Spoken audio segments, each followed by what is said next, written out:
What's going on, everybody? Anthony Cervino here with the RotoWire Fantasy Football YouTube channel with my top players we should buy, sell, or hold in Week 14 for Dynasty Fantasy Football. We're going to start with players to buy in Jaxon, Smith, and Njigba. We are in the midst of the JSN breakout right now. Since Week 9, JSN has given us over 19 PPR points in 3 out of his past 4 games and has gone over 21.8 PPR points 3 times this season. Across the board, he's getting it done. He's getting volume, he's getting yards, he's scoring touchdowns, he's catching passes. He's a do-it-all wide receiver. And right now, he looks like the 1B to DK Metcalf rather than the wide receiver 2 in this offense. He's getting 23.2% of the team targets thus far through the 2024 season. He's being targeted on 21.5% of the routes he is running with a 72.2% catch rate. Tyler Lockett, yes, he's on this roster. He's under contract, but he's not getting any younger. Who knows what the Seahawks decide to do with Tyler Lockett this offseason. If they decide to move on, it could open up more opportunities for JSN. And yes, DK Metcalf is still in the mix, but he's dealing with an injury. He doesn't look quite the same. Maybe he's not a fit in this scrub offense. There's a lot of question marks here, but we know JSN is a first-round talent, and there's a chance he could emerge as the de facto wide receiver 1 over DK Metcalf in 2025. Before that happens, now's the time to buy because Jaxon Smith-Njigba's price point is never going to get any cheaper than it is now. It is on the rise. And right now, JSN can be had for players like Garrett Wilson, Kyron Williams, Trey McBride, and Kenneth Walker, if we were looking at roughly a 1-for-1 swap. Next up, Chase Brown, Cincinnati Bengals running back. This is another player who is breaking out. Now, a lot of question marks about Chase Brown. What's his size? Is he going to be the guy? Can he handle a full workload? Is he durable? Well, he's checking off all the boxes on the year. He's averaging just over 15.8 touches per game. He's also, as we know, is an excellent receiver and an asset out of the backfield. He's being targeted on 24.6% of the routes he is running using the tools on RotoWire.com, while also getting 11% of the team targets on a team that rosters Jamar Chase, T. Higgins, Mike Gesicki, amongst others. When it comes to Chase Brown, you have to see what he's doing. Since week 8, he's over double-digit PPR points every single game, has gone over 19 PPR points in 4 out of those 5 games while popping for over 24 twice. Across the board, he looks like a do-it-all running back. And since Zach Moss got hurt, they brought in Khalil Herbert. Herbert's not even a blip on a radar. Now, there's some factors to consider going into this offseason. Can the Cincinnati Bengals bring in another back? If they do, it's obviously going to suppress the cost of Chase Brown. But if they don't bring in another back and you want to wait to see what happens before you acquire him, his price point could skyrocket. Take your shot now on Chase Brown. Even if they do bring in somebody else in free agency or the draft, there's no guarantee it's going to be anyone of note. They could just retain Zach Moss. Chase Brown's price can only get higher as long as he keeps playing at this level and as long as he keeps dominating as he's doing in fantasy football right now. If you look at what you have to give up to get Chase Brown, players like Sam Laporta, Derrick Henry, Joe Mixon, or a 2026, 2025, one of those years, mid to late round first picks, I don't mind it.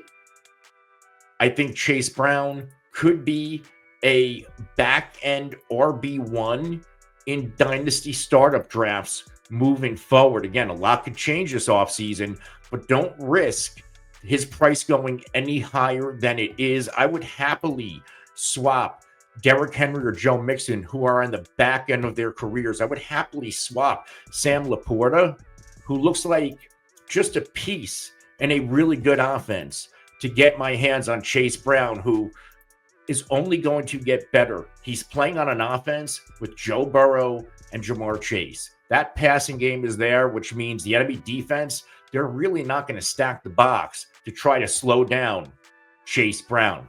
The next player we are going to buy, if you need a quarterback in Superflex, Bryce Young, folks. I get it. Bryce Young, through the first year and a half of his career, did not look good. Personally, I didn't even think he belonged on an NFL roster. But Bryce Young, since he was benched for Andy Dalton, he looks like a different guy. Was it the benching that lit a fire? Or was it just working more and more with Dave Canales that made it all click? I'm not sure. But if you watch Bryce Young play, he looks like a different guy. Past 2 games coming out of the bye against KC and Tampa Bay, at least 19 quarterback fantasy points, depending on the platform you are playing. He has not turned the football over in 3 straight games, and that was one of the issues for Bryce Young. He's playing better, by the way, in an offense where his leading receiver, rookie Xavier Legette, he was throwing a Coker. Adam Thielen just got into the mix. This is also an offense that just extended Chuba Hubbard. They drafted Jonathan Brooks, who in a small sample size looks pretty good, and they heavily addressed their offensive line last offseason. There's going to be a lot of running of the football, which is going to make life easier for Bryce Young. Right now, you're not going to get Bryce Young at a cheaper price. I'm going to shoot my shot in super flex leagues. You can give up guys like Deebo Samuel, who looks like a totally different player. I don't know if it's 49ers system. I don't know if he's getting older and the wear and tear is catching up to him. But Deebo Samuel is a player I'd be willing to swap to get my hands on Bryce Young, who could be an ascending dynasty asset in super flex leagues. How about Khalil Shakir? If you want to swap a quarterback, somebody like Sam Darnold, we don't know what his future is. I know he's playing good right now in Minnesota. He's not a lot to be there long term. Bryce Young, it looks like they're committed to him in Carolina. What about DeAndre Swift, who pretty good fantasy player, not great in Superflex? I'd be willing to swap somebody like DeAndre Swift.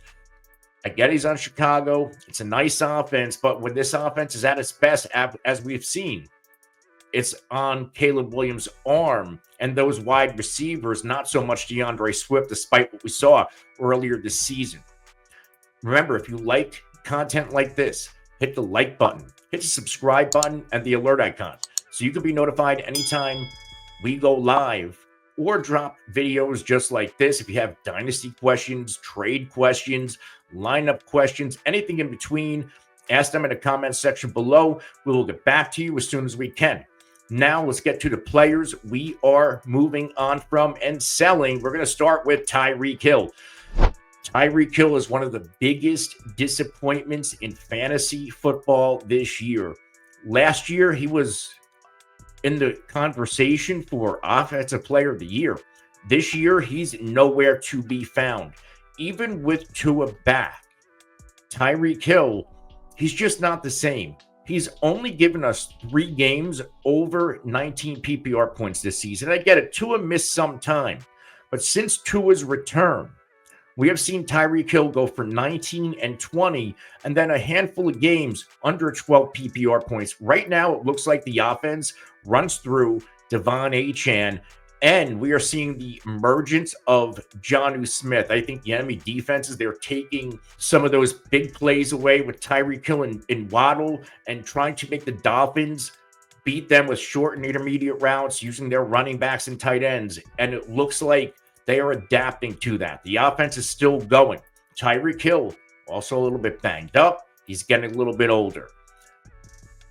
Even if Tyreek Hill is still on his team next year, and he should be, We don't know if Mike McDaniel is going to still be here. There's also volatility with Tua. He's always seemingly one hit away from missing a lot of time.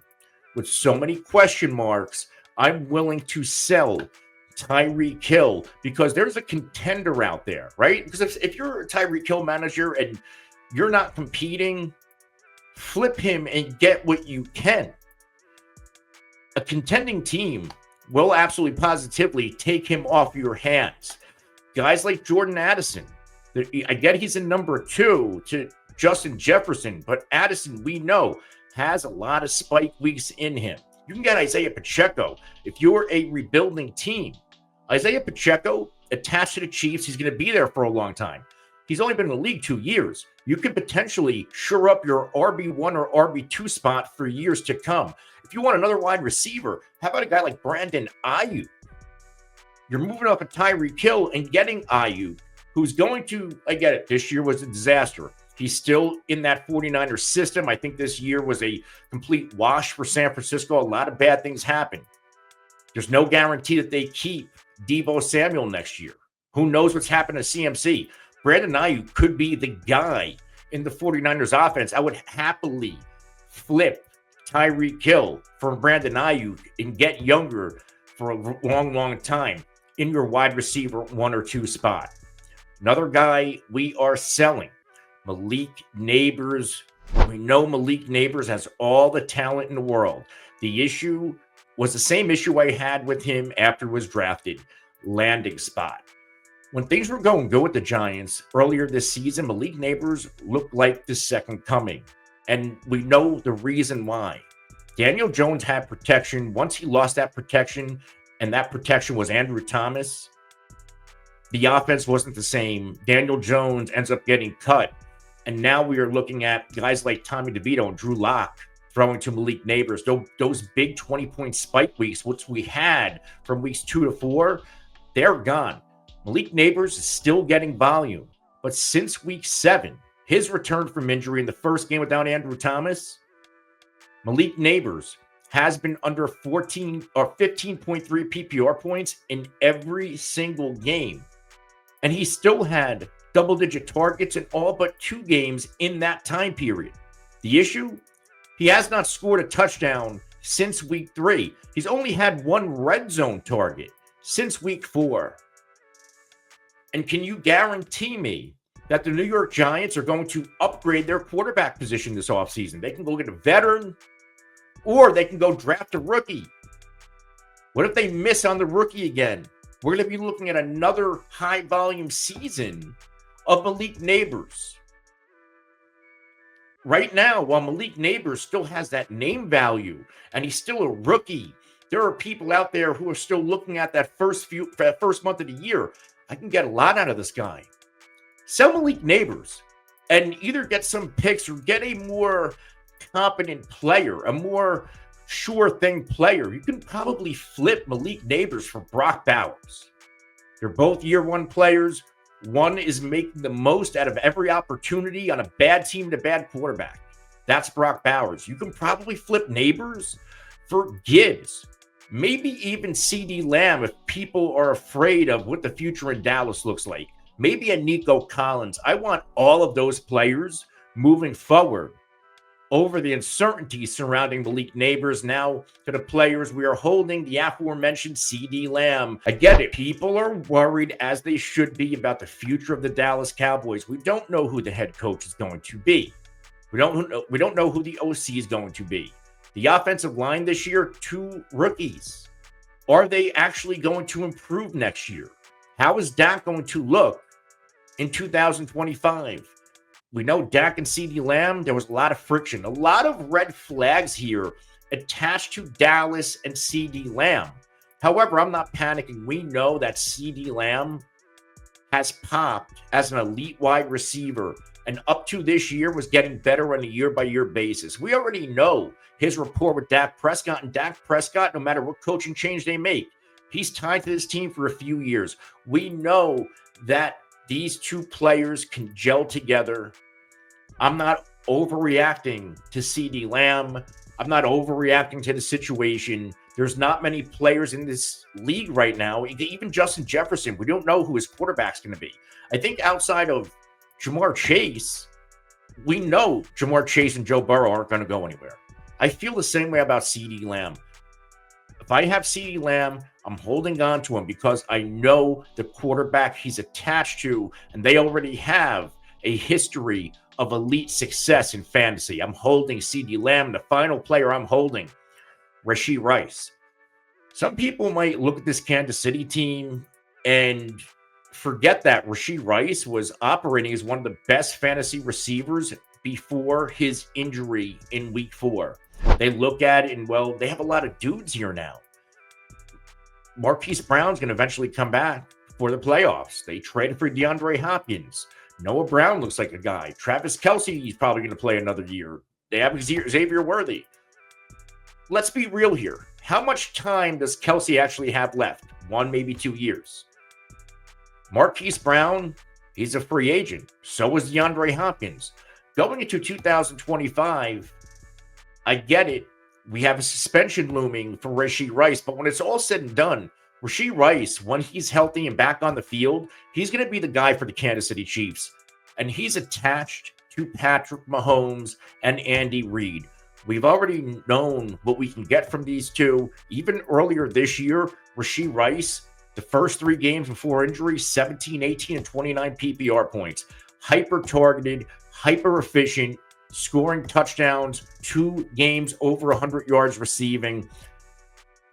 People are going to be willing to try to lowball you on Rashee Rice and try to sell you on a lot of mouths to feed and suspensions. Don't listen to them. Rashee Rice, once the suspension is behind him, is going to return to Kansas City healthy and re-emerge as one of the top fantasy wide receivers. If you have him in Dynasty, you are holding Rashee Rice.